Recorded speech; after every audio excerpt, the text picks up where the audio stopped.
Good to see you. Thank you very much. Thank you. It's a great pleasure to be here. Yes, I usually don't need a microphone. That's one of my features. So Louis-Philippe, but as anybody who moved here from another country to the US, you realize Louis-Philippe is too long of a name. So LP became my new name in the US. I'm going to present work today from my group. I will take credit for it, but really, as you know, students are the one doing all the great work, student and postdoc. What we're interested in is studying these subtle communicative behaviors. And I'm particularly interested in you guys. As listeners, you are also expressing nonverbal behavior. Anybody giving a talk knows that the best aspect of it is that interaction with the audience. And this is one simple case where you are listening, giving feedback, but you have a lot of these communicative interactions. So we want to look at these behaviors. And I want to start, I am at LTI, so language is extremely important when we are communicating. I want to argue that there is also nonverbal information that we need to study. And so to do that, I will give you an example. And we're going to study two problems, the easy and the hard one. The first problem I want you, and I will go through the script in a second, through an interviewer and interviewee, I want you to identify which emotional state the interviewee is feeling at that point. That will be the easy one. The harder one will be why is he feeling that emotional state. That's the most interesting one. And so we have the interviewer, Guy Cuny. It is the editor of the Technology News website. Hello, good morning. Good morning. Were you surprised by the verdict today? I'm very surprised to see the verdict to come on me because I was not expecting that. When I came, they told me something else, big surprise. I try to do it as monotone as possible to remove the prosody. So, easy question. What emotional state is he feeling? Surprise. Probably, huh? And at least, let's look at it as a really simple, maybe word-based language model, that language classifier, verdict, okay, and then why? Why is he surprised? Also, think really simple, early, like 5-10 years ago, software for NLP, probably surprised because of the verdict. Now I'm going to add one more modality. Speech. And what I want you to listen to is what word does he decide to emphasize?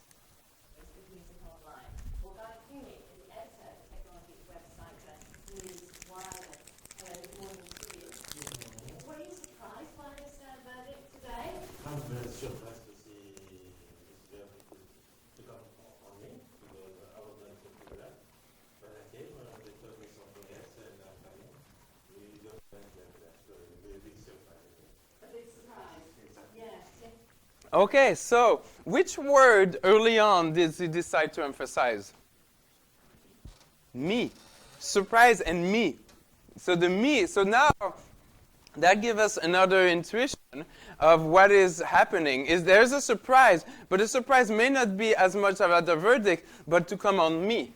That's definitely an emphasis. Now let me add another modality, visual, and let's look at the surprise. But I want to look at the timing, and that's the other take-home message I want you to hear here, is that the timing of the different modalities is really important as well. So let's look at when does surprise happen.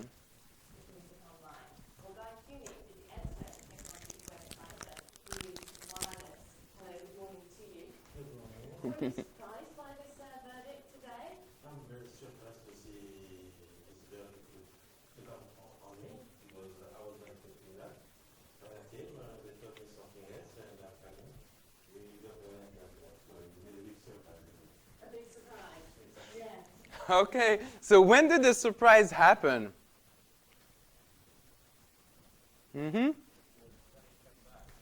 The surprise happened really early, much earlier than we thought. It could have been at that point, but the surprise comes much earlier. So based on that, what do you think the surprise, what is the cause of the surprise? The verdict? But when was the surprise happening? The surprise happened around here. If it happened around here, probably there's something wrong about his title. There's probably something. So now the nonverbal is telling me a little bit more about, yes, they're surprised, but the timing was during the speech. And if you look at name entity, maybe it's around the Gikune, or maybe it's around the news website. So you can do some simple entity recognition and then be able to align that with the nonverbal. Now, let me tell you the full story, which you could not know that part.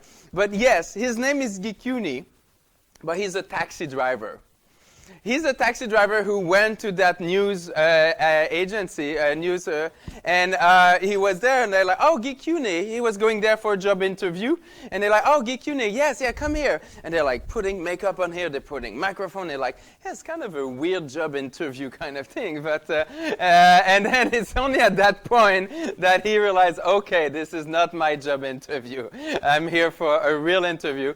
And so that's one thing to be careful of is when you, as the name here. So you could not know all of this from with the video, but what you see here is the importance, first, of language analysis to really identify the name entity, to identify the eventually possibly the intent of the user, but you gain a lot from the speech signal and from the nonverbal. So when we look at communication, at any point in time, when I express an emotion or I express an intent, I can decide to be a little bit stronger in my intent or a little bit weaker in my intent just by the choice of my words. This is something we decide. We can decide to phrase things in a different structure. And the pragmatics. Pragmatics, we always hear about semantic. Semantic is the meaning of the word themselves. Pragmatics put it in the context of the social interaction. And so that is often where you get the real intent of an utterance. These are always adjusted through your prosody, and there is through your prosody to your vocal quality, and also you have vocal expressions, which are non-verbal in itself. And you can see that originally I'm computer vision background, so I put visual all in one column. But there's a strong aspect of visual, my behaviors, both on my gaze and my gesture. These are called beat gestures. One of the interesting things also is proxemics. So there is the distance that is okay to accept. At some point, it becomes too much. You become too close to someone. Okay, I'm going to stop here. I learned my sexual harassment policies, but there is a proxemics that is accepted from a friend, your relationship for friendship, for our colleagues. That is another aspect of human behavior. Eye contact is important. If you ask me, the first thing I look in any of the communication or any of the data set I have is eye contact. It is extremely important. Yes? The proximity can also be different from cultural point of view. Yes, yeah. Okay, I was not planning to tell that story, but it's a really fun story. So I was explaining a brand new student from Tsinghua University. He came to USC, and a PhD student, and I was talking to him, explaining something on the whiteboard, and I turned, and he was right here. And it was really, I tried. I was like, okay, let's try to keep the conversation. But my Canadian bubble was definitely pop into that. So afterward, we had a wonderful conversation about proxemics and cultural difference. So a lot of these cues and facial expressions are also really important. Facial expression, you probably heard the term basic facial expression. And they're basic maybe, and most likely not because they're basic cognitively or emotionally, but they're basic because they are expressed the same way across cultures. So happiness, surprise, there's 6 of them. Happiness, surprise, anger, disgust. I'm missing a few of them. But these are basic. But really what I'm interested in also is confusion. You have understanding. There's a lot of other affective or emotional state that we want to look at. So this is a picture. When I think of human communication, I'm thinking about the 3 V of communication: verbal, visual, and vocal. Trademark. Yeah. But when we study these behaviors, there's 4 dimensions I'm interested in. There's dynamic convention. The first one is behavior dynamics. What it means is every behavior has its own dynamic, like a smile, a polite smile versus a felt smile. Another example, which we call the 50 Shades of Yeah. A same word, yeah, can have really different meaning depending on the prosody that goes with it or the intonation. And if you are in speech and conversation analysis, listen to the following clip. You may recognize a really famous professor in conversational analysis. But what we did is he had a meeting of 1 hour, and we found all of the yeah in his meeting and just played them back. That was really short. Yeah. Oh. Yeah. Okay, let's try again.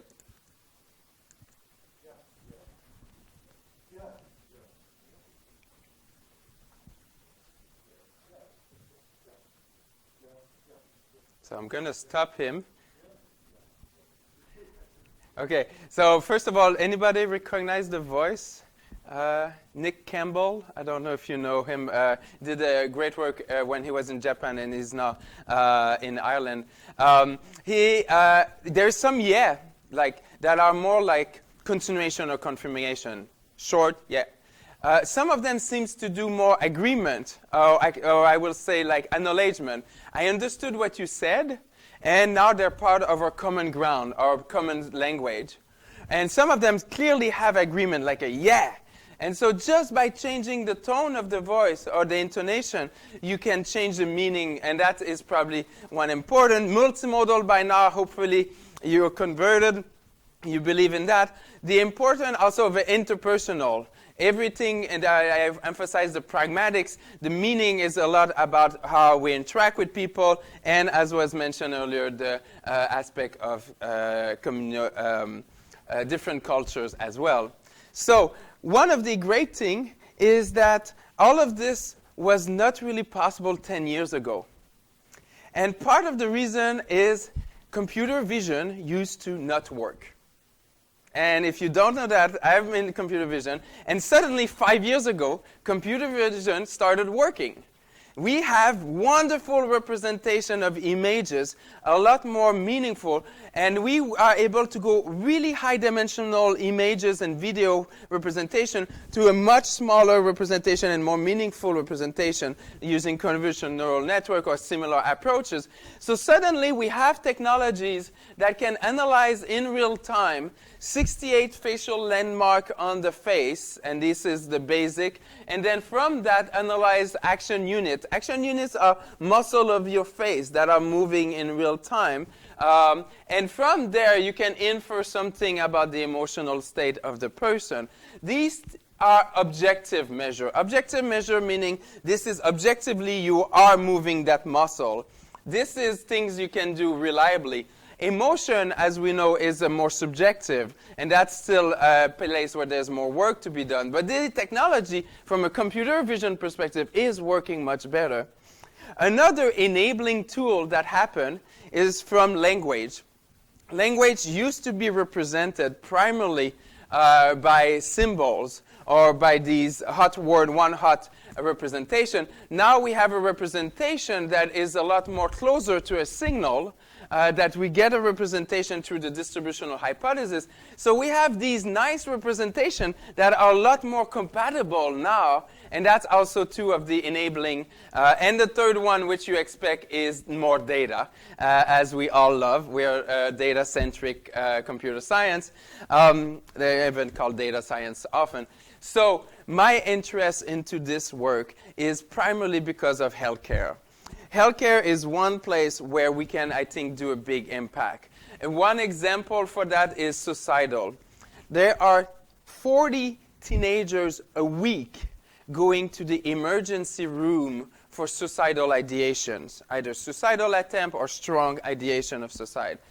And the doctor has to make this really hard decision. Am I keeping that patient in? Am I putting them on medication or sending them back home? They have to make that decision sometime with just 15 minutes of interaction. and limited information. Most of it are trait information. Trait information means maybe like something about the DNA or some long-term history or demographics. But what you want is also get something about the emotional state and a description of the emotional state to help the doctors. This is an example, and I will show more of these results on that. I also think that there is a change in how learning is happening. How many of you have seen or followed the Andrew Ng machine learning course online? Andrew Ng, yeah, usually almost half, a quarter to half have done that. We are changing the way we're learning. Learning is, yes, these classroom, but it's also getting online. How do you bring the experience of face-to-face interaction into a setting where it's more remote learning interaction? And a lot of my students, in fact most of them, are watching YouTube for work purpose. They're also watching for other purpose, but also for work. We have a lot of data there that shows the difference of culture, the difference of gender, and the difference. And people love talking about themselves. So if you want to find sentiment analysis, this is a wonderful place for these. So these are three of the type of application. And so today what I want to do in this talk, I want to do three things. I want to show you the potential of this technology for healthcare. I want to give you the basic, the math behind multimodal. And I will emphasize 4 of the main technical challenges that I believe are quite specific to multimodal, that have been understudied in other field or general field of machine learning. And eventually I want to emphasize the importance of interpersonal, but interpersonal is probably the place where there's still a lot of work to be done. At any point in time, let's make it an interactive, so if you have any question, that's the fun part of giving a talk. So, behavior. I'm going to show a short clip here of someone showing distress or anxiety. And I want you to do 2 things. One, look at the patient and her behaviors, but also look at the interviewers and how they're going to try to create, so showing some empathy to their behaviors. And let's look at this analysis first.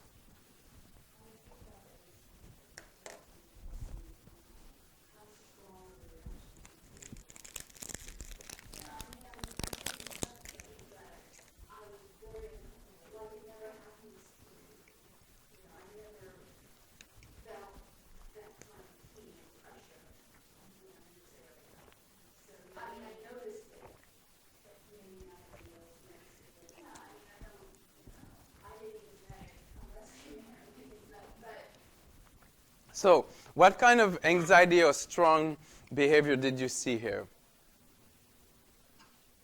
Yes? Huh? Her hands was so amazing. There was already just in the posture of the hand was interesting.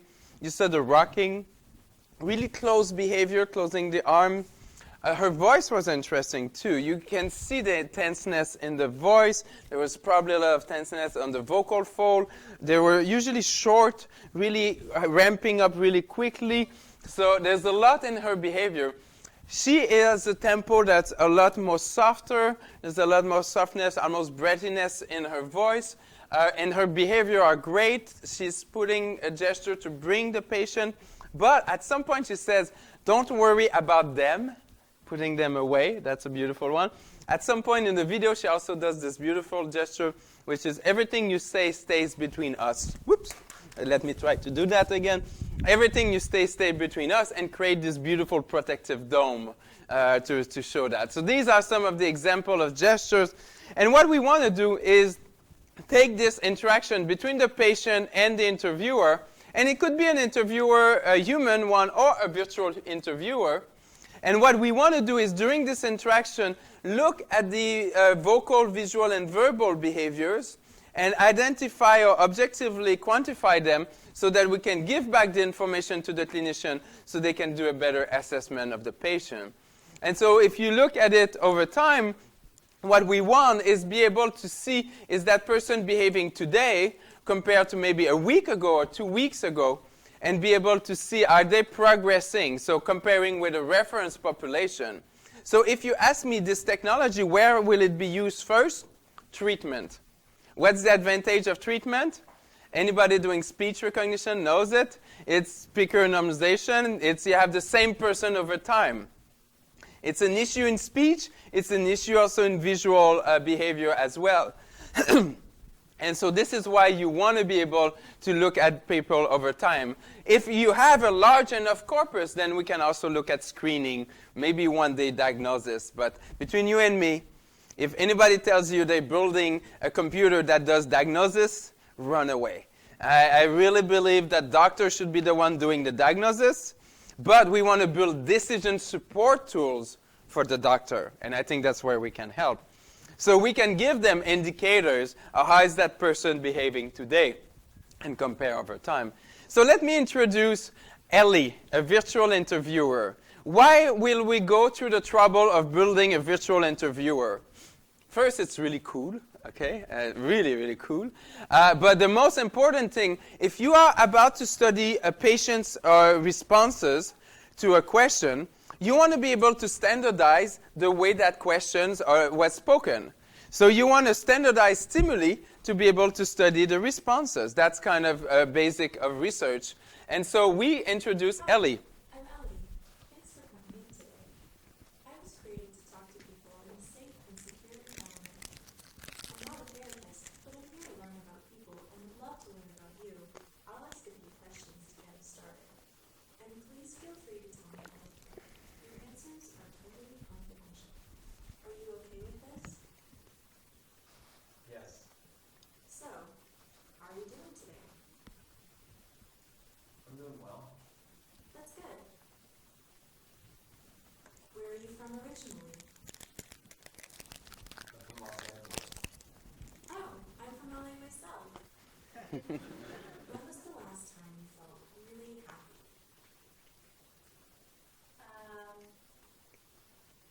But I try to stay happy. I'd rather be happy. My kids keep me going.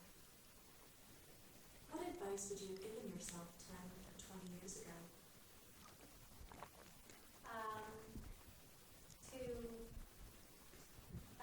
To not believe, to not be so gullible, not be so gullible. So this is a short interaction. And the real patient or the real subject, originally it was designed for 10 or 15-minute interaction. Most people end up talking to Ellie for 20, 30 minutes. They enjoy talking with her. I can talk about it more in a second.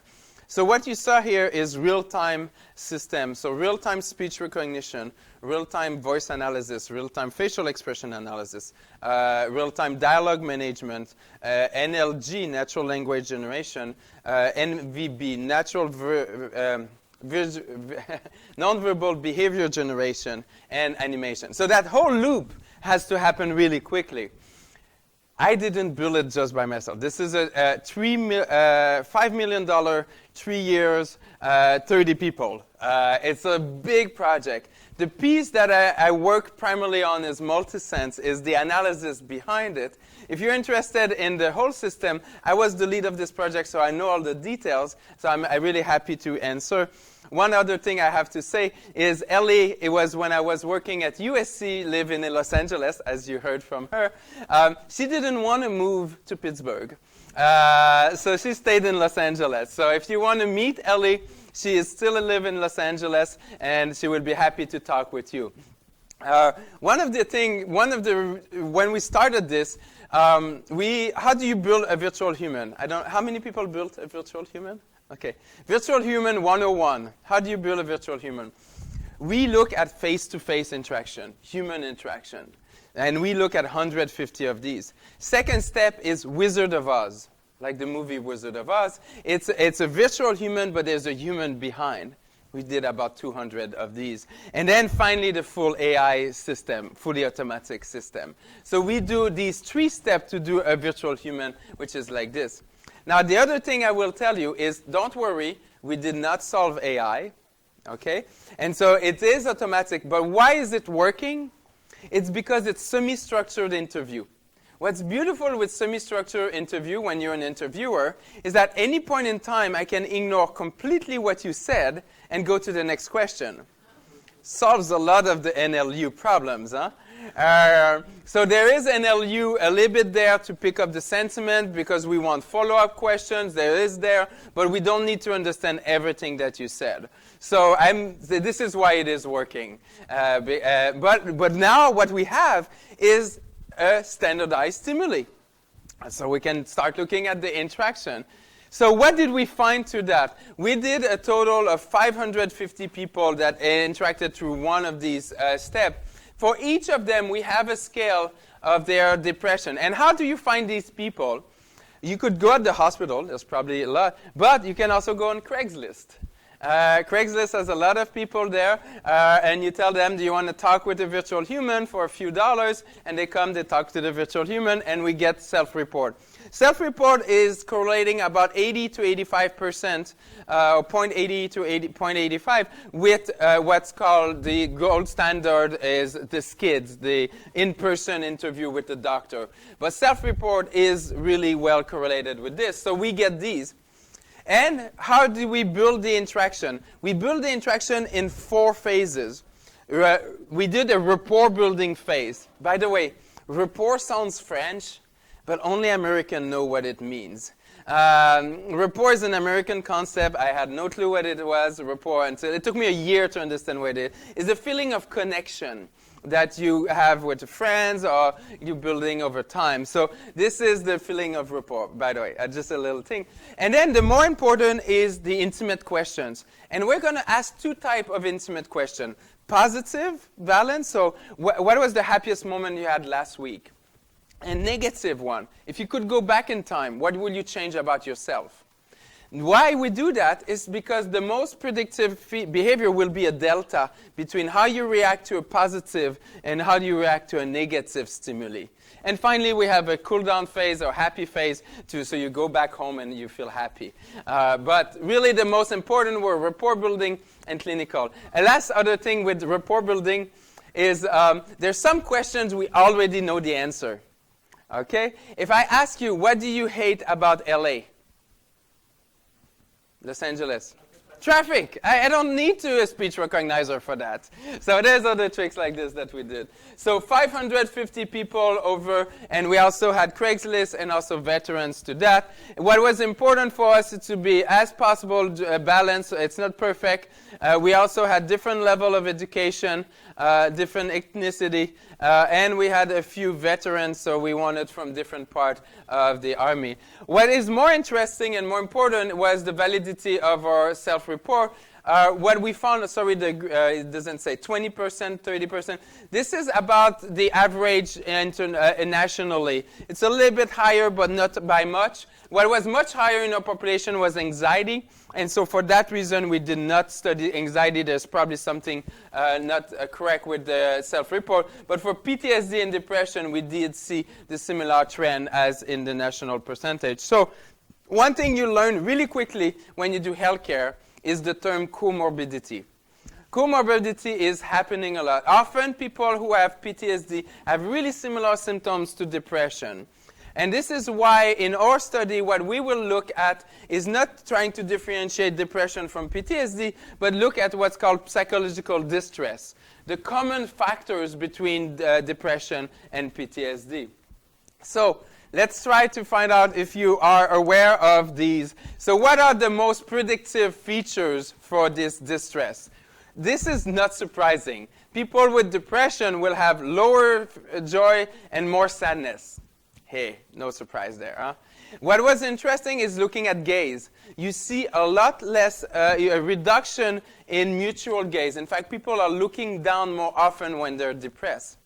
The more surprising one is smile. You will expect depressed people smile less often, naturally. No, it turned out that depressed people smile as often, but their smile are shorter and less amplitude.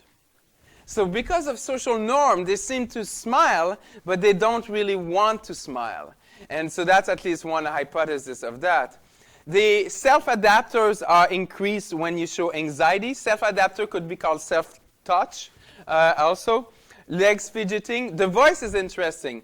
So we saw a change, not in how loud you are or how soft you are, but in the variance of it, which goes with the idea of psychomotor retardation in depression. And also we saw a change of voice quality, more tenseness in this case when we had PTSD symptoms, more tenseness in the voice.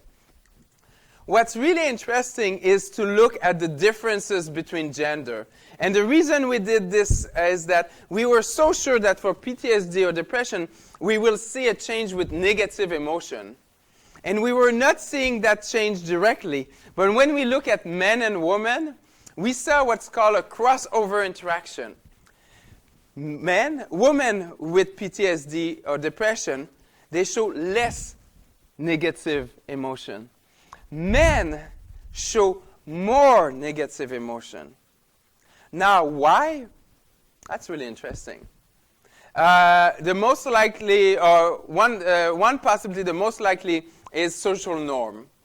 Again, maybe women are expected to be happier. Men are allowed to show negative emotion socially. There's maybe a social bias there. The other possibility is they're from LA, Los Angeles, Botox, I don't know. But there's definitely an interesting change and interaction between behavior. That had never been studied. But some behavior are generalizing across gender. You move less and you show, in general, less expression when you are distressed. What we wanted to do is go a step further and not only look at depression and PTSD, but look at suicidal behaviors and see if any of them can generalize some of the indicators for suicidal ideation. And for suicidal ideation, we're interested in two things. One is to be able to differentiate people who have suicidal ideation from non-suicidal. But the really most important one is to be able to predict reattempt. Because this is really what is, if you go to the ER, what they want to be able to assess. So we did a small population. Now we have a much larger data set. But this was 30 patients who went to the ER with suicidal ideation. And we video recorded them. And then 30 that went for something else. In this case, maybe just fever or something different. And we, some of them, we called all of the 30. We called back all of them 3 or 4 weeks later to find out if there was a reattempt. And so what we did is an interview with 5 ubiquitous questions. We like very much open-ended questions. That's really important for us. And so we did this, and we look at language as being really useful to differentiate suicidal from non-suicidal. So people who with suicidal ideation are using singular pronouns a lot more, and that's singular pronouns, me, myself, and I maybe, and then negative, there's an increase in negative. What was the most surprising was voice quality. Voice quality allows us to separate repeaters from non-repeaters. The breathiness, there's an increase in breathy voice for people who do reattempt. So this is interesting. Now, why we're still wondering why, and here's my one hypothesis. Possibly the people who are the non-repeaters, they're doing this as a warning sign, and they're maybe almost acting it. They're tense, they want it. While maybe the repeaters are people who made their mind and they just have a more breathy voice. Now, this is just one hypothesis, but now we have one behavior indicator. Okay, it's not because you have breathy voice that you're suddenly going to be a suicidal, but we have one behavior indicator that can be, and added to all of the others, can give new tools for the doctors. And the last thing we did is also analysis of schizophrenia, where we look at brow gesture. And what was interesting here was the interpersonal. Patients are reacting really differently when there's a doctor. So when there's a doctor, there's almost no change. But when they're by themselves, we see a big change in how they're behaving to their facial expression. So that's an interesting aspect. So the most important part of the talk, and I want to focus on, is the mathematics behind that. How do we go from verbal, acoustic, and visual to integrate that to be able to predict the disorder, the social, or the emotion? And there is at least four challenges to that. Oh, let me just... There are challenges into that. The challenges are, first and foremost, representation. But that challenge now these days is almost part of machine learning in itself. But how do you represent together these multimodal behavior?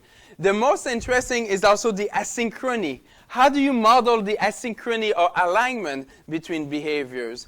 And also, how do you model the different interpretation of these behaviors? Today, I'm going to focus on the first two about temporal and representation. The temporal is probably the first aspect that I want to focus. And I know you're probably expecting me to only talk about deep learning. But I'm a believer also in graphical models. I believe that there's value in graphical models as much as deep learning. Deep learning gives us a great way of representing, but then how you're going to do your final inference, graphical models give you a good tool for that. And so I want to give you some of the results we've got on graphical models and how we can integrate that.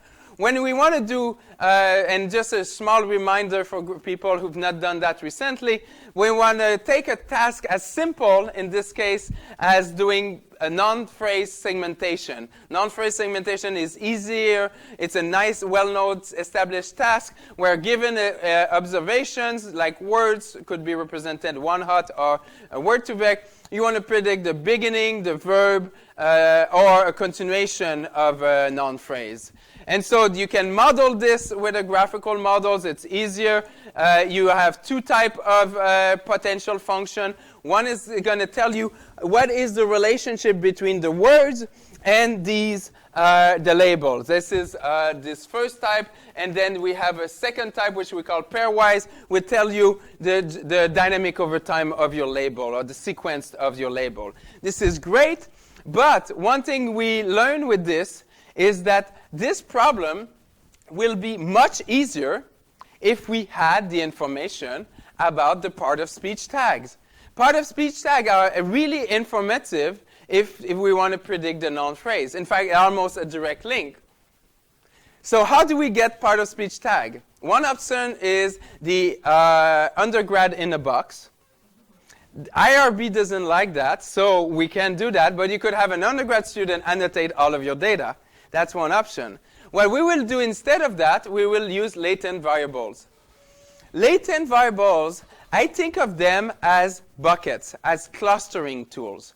The latent variables are going to be there to bucket or to cluster your data for you. They're going to cluster it in such a way that it is useful for your supervised task. In this case, is prediction of the beginning or continuation of a noun phrase. So we will define these hidden states. And what we will optimize the same optimization as before, the conditional probability of your label given the observation. The main thing we're going to do to make it tractable, and that's one important trick, is we're going to say, hey, from all of the hidden state, latent state, I'm going to associate 4 of them for the beginning of a noun phrase, 4 of them for continuation, and 4 of them for other in this case. This is really interesting because now we have not just a direct link, but we have this possibility of cluster together or group all of these words in such a way that is helpful for your classification. What's nice with this is if you do this, you get an optimization that is almost the same as a CRF. So it is almost as easy to implement and as easy to optimize. The main difference is this summation. What does it mean in more simplistic manner is that you are optimizing a CRF with 12 labels. You're optimizing a CRF with 12 labels, but these are not label supervised. You have, in fact, hidden labels, and that you are, in fact, integrating them for your observed label. And what you do when you do this is learn 2 things. You learn what's called intrinsic dynamic. You learn how is my label, like let's say beginning of a noun phrase, behaving in itself. And it's much easier to think about it for vision. Let's say I have a label for head nods, and I have a label for head shakes. A head nod has an internal dynamic, going down, up, yeah, that's a really simple one. And head shake is left, right. So I have different hidden state for each of them. So that's my intrinsic dynamic. But how likely am I to move from a head nod to a head shake is also dependent of this. I'm really unlikely at this point to start head shaking. I will come back and then decide to head shake. So that's called the extrinsic dynamic. And we want to learn both of them with this model. And that is really important. And when you do this on really typical data set for language, what's interesting is to look at the most likely hidden state for each of the words. And what you find when you do this, I'm sorry if it's a little bit small, but you find the clustering you expected. So automatically, the system learned that there is a cluster for determinant. A noun phrase often starts with a determinant, a pronouns or a noun in itself. And then others are more about verbs. And so it does the clustering for you automatically. Now, we can use this to do multimodal because we want to be able to cluster not just the words, but we also want to cluster the acoustic vocal pattern and the visual. So, and it improves over previous work.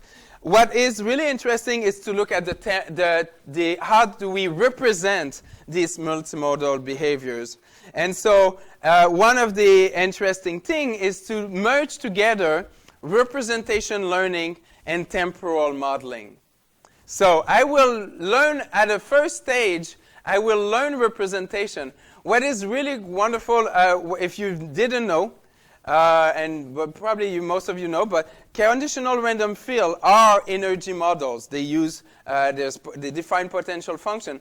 If you look at neural networks, they are also energy models, and they're also working as potential function. The potential function, in the case of a neural network, will be defined earlier. It used to be a sigmoid function. Now, these days, we use ReLU. But these are the same kind of models. And so we can use this kind of representation. So given your observation, you're learning what is the optimal representation of your data.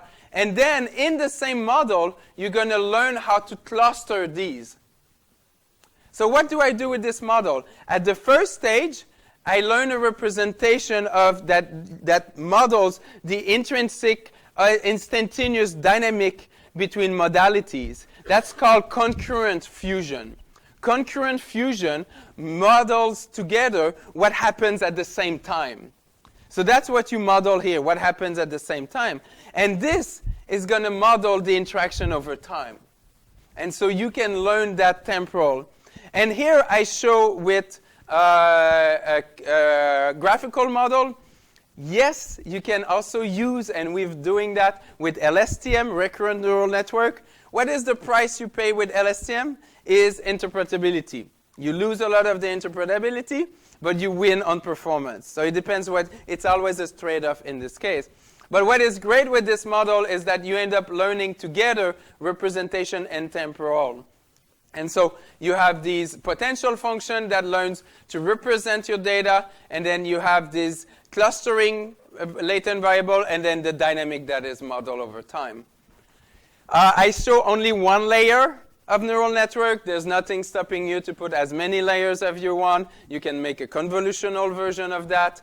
All of these work really well. One last part I wanted to show is that this model also improves even on early fusion and late fusion. It improves really strongly.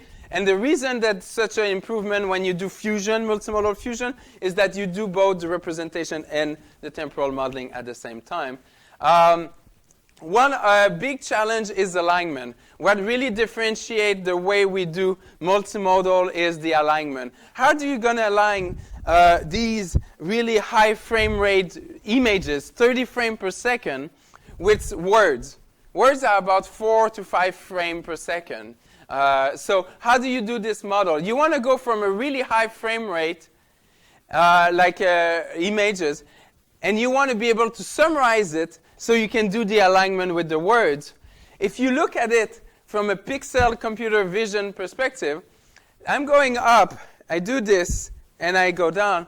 If you look at the number of pixels that moved here, these are all very different. This is really few pixels that changes here, and then I change. But meaningfully, like from the goal of recognizing this gesture, this is really meaningful. So how do you go for clustering, or how do you do clustering in this case? There's really two basic approaches of taking this high-dimensional data and reducing it. The first one will be take one frame every 10 frames. That's the obvious one.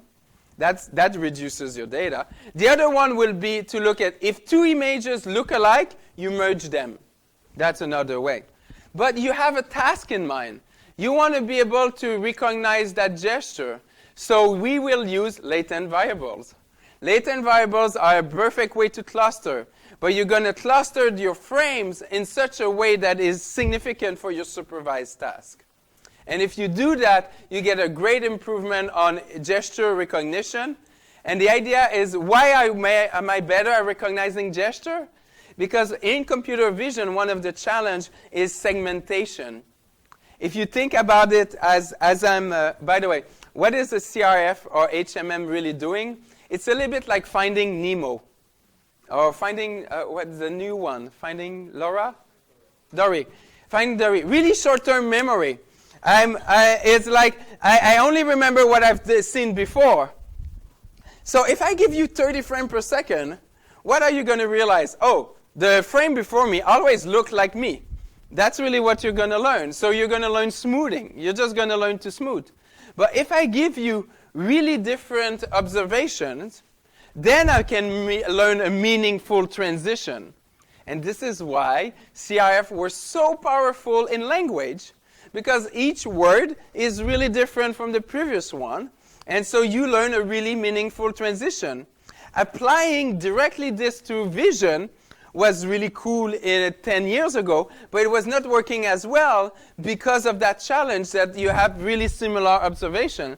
But if you do a meaningful fusion and learn the dynamic between different observations that are key to my video, only these frames, then these are really meaningful transition, and that's also why you end up learning something better. And you learn also where these frames, and you can see this is not a consistent number of frames, because some frames, for the purpose of recognizing the gesture, were really similar in that sense, and so we learned that. So I want to finish this with the idea of putting everything together for recognizing diagnosis of depression. And what we did there is looking at verbal, acoustic, and visual and doing the fusion of all of these. What we did here is have 100 patients, and all of these patients were ordered by their level of depression. And so these people are a lot more depressed. And in green, what you see are these predictions. So what you don't want is being here or here. You don't want to misdiagnose or overdiagnose your patient. So this is really helpful. I just told you don't trust a computer that does diagnosis, and we just did it. Okay, don't go tell them. But really what it is testing the value of the fusion and also testing the importance of your predictor. So let me skip quickly to the last point I want to make, which is you guys. You have been great as listeners, and I would like to model you and create a visual audience, because I believe that I believe in your smiles and your head nods, yawning a little bit, but all of these behavior are natural behavior, and we want to model not just me, but model the interaction between two people. And so the simplest case is speaker and listener. Given my behavior, I'd like to predict what a listener will do. And so if we do that, that will allow us to create a virtual listener. If we do learn these, you learn interesting patterns when people are doing. So the first thing you learn is, which is not too surprising, if I pause, you're more likely to head nod. Not surprising. But another interesting is that I pause and look at you. No? Okay. Yes. You're more likely to head nod. If the word "and" in itself is not a good predictor. But if I'm midway into my sentence with the word "and" I pause, and I look at you, Yes? Okay, maybe. You will more likely to head nod. And the last one is gaze is also in itself. If you are not looking at you, you're less likely to head nod. These are some of the predictive behavior over all population, an average. But what we found really quickly is not everybody is equal. Some people seem to behave differently. So what we will do, we will learn a first predictive model for person 1. We will learn a second predictive model of listener behavior for listener number 2. And we're going to predict for listener number 3. And we would like to learn prototypical. Prototypical, that looks like clustering, latent variable. Okay, so I'm going to use latent variable as a way to cluster what are the prototypical behaviors in my data. And what we found, not only that it improves, but we found 3 clusters. There is a category of people who are really based on the acoustic. So, ça ne change rien du tout si je vous parle en français, parce que vous allez hocher la tête quand c'est nécessaire. It doesn't matter if I speak French to you, because you're going to head nod whenever it is a pause. And it doesn't matter what I say. So that is the audio. There's the visual people, which will be primarily based on the gaze. And some people listen to you. And they're primarily based on non-phrases. So I want to show everything put together. This is work by Stacy Marcella. This is a great work. So what we did here is they take the video and just take the audio track and the language. And from this, predict the nonverbal. But there's 2 types of prediction of nonverbal. There's the speaker behaviors. So this is a mapping between audio and text to their behaviors. But there's also the interpersonal, which is the listener behavior, from the audio and text to the listener behaviors. And yes, the virtual human were made to look like the movie. The angle was made to be exactly the same camera. But everything about the nonverbal generation is automatic in this video.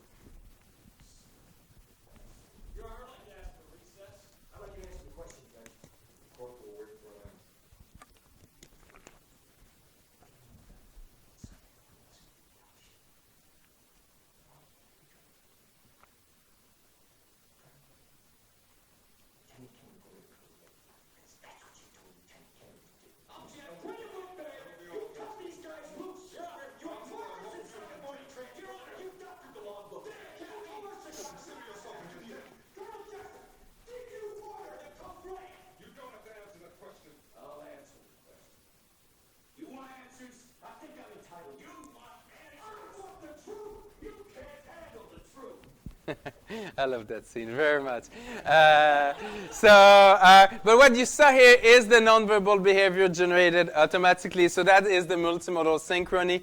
And if you wonder why did I talk so much about virtual human, other than I was at USC ICT, one of the top places for virtual human, is that we did a study where half the people interacted with Ellie, and the only thing we changed is we told them, this is an automatic system versus there is a human behind the system that is pressing the button.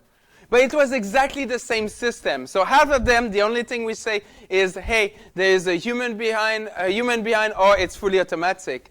And what we found is people who believe that this is fully automatic show less fear of evaluation, less impression management, but more importantly, more intensity of sadness. So they were expressing themselves even more when it was a fully automatic system, or they believe that it was a fully automatic system. So I think there's a lot to be done in creating these AI systems that help people in the healthcare environment, but also in education. And to do that, we need to model the behavioral dynamic, the multimodal dynamic, and the interpersonal dynamic. So merci beaucoup. Thank you for your attention. Yes. Oh. Sorry for Do you have any questions? Yeah. This is a really good talk. Towards the end when you're showed that video right now.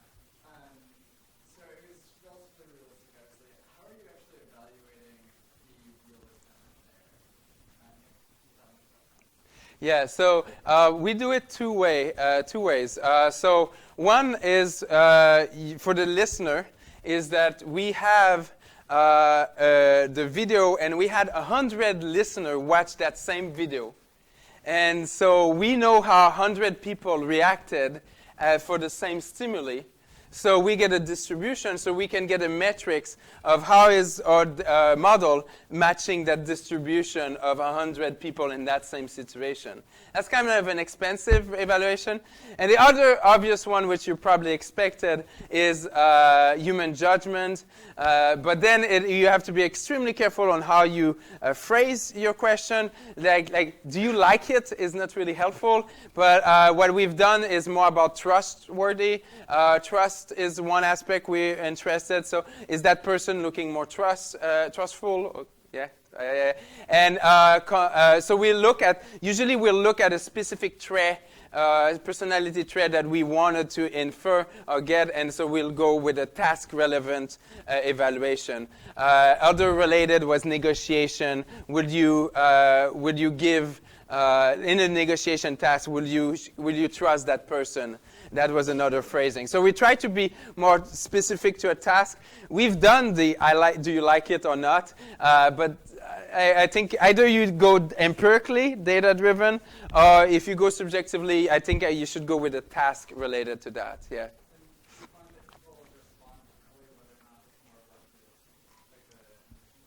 So we are just finishing a study where we have Ellie, and we turn off some of her non-verbal behavior. And in fact, I say we, but in fact, it's Jonathan Gratch at USC that just finished that study.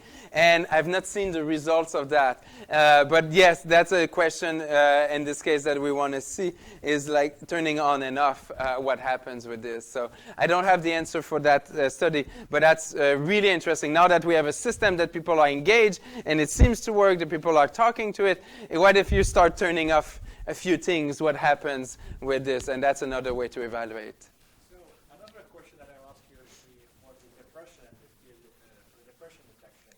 Yeah. You know, there's several companies that can help you to take the depression, the engagement people. Mm-hmm. You know, how they feel about their emotion. Mm-hmm. If they don't tell you how do you feel, say, I'm feeling okay. How do you characterize that? Are you happy or not? Mm. And then we find out, for example, that if you do an automatic system for detecting the emotions, the difference between the automatic system and or how people automatic your emotion versus you're denying it, that's the most important part. Yeah. Actually where the opposite happens. Yeah, So- that's really so interesting. empathy, how depressed people react to other emotions. Like if we have an interviewee, how you react to me telling you my story. Yeah. Then he's feeling your emotion and he's reacting to it. Yeah. And also how the people are not taking your emotion, or the automatic system not taking your emotion versus you telling us how your emotion is. That's really interesting. Yes. So that's one thing, and also the dialogue, how much you engage in discussion. Because if you are asking, I'm talking to you, the machine is talking to you, and you're saying, yeah, now. Mm-hmm. So you are not engaged in discussion. So did you have any? Yeah. Like, how did you kind of do this kind of things in modeling the behavior? Yeah, we've not done the exact same analysis, which is really interesting.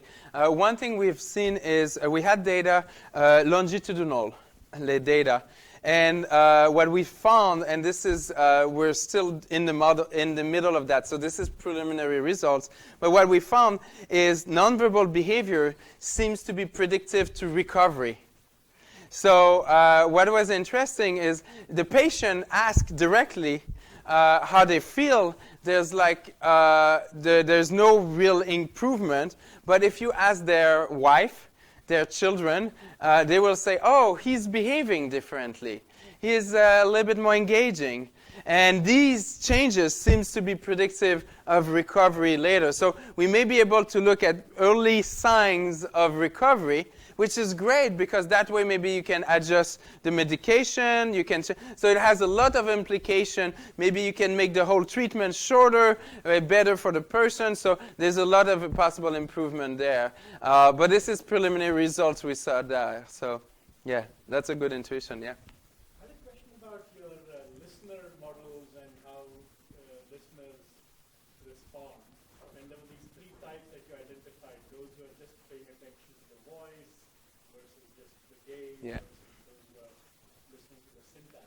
Mm-hmm. I was wondering if, first of all, I was disappointed that a lot of people don't pay attention to the syntax because I'm often thinking in a learning setting, I want to look at the listener and see if they're following me. Mm-hmm. If they're just nodding at every pause or every drop in my at zero, it doesn't help because I don't know whether they're following me or not. Is there a way to sort of focus on that particular aspect? Have you thought of a study where you'd watch the listener's response and then test them to see if they understood the content of whatever was being told? That would be interesting. We in our case had a measure of rapport, how engaged they felt with the other, which is different. It was not task-oriented, as you mentioned. But one thing that's important is right now we put together any listener feedback.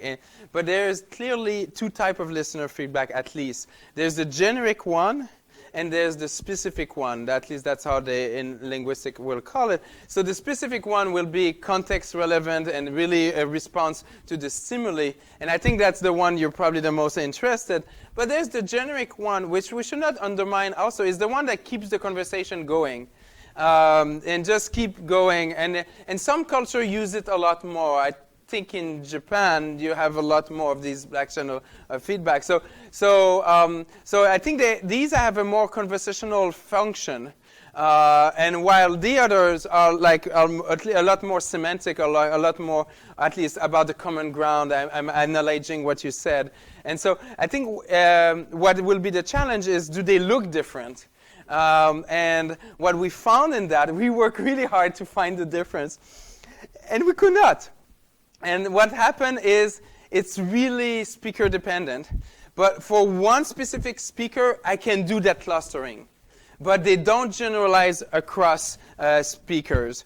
Because for me, I'm a personality, maybe extrovert. So my category there is going to be different than this one. But this one may be similar to another person's generic feedback. So they didn't seem to generalize across population, but for one specific speaker, we seem to see this clustering, a grouping of behaviors, and then you could do a more detailed analysis, as you mentioned. Yeah. And the other thought might be that since you mentioned context, it occurred to me while you were saying it. Yeah.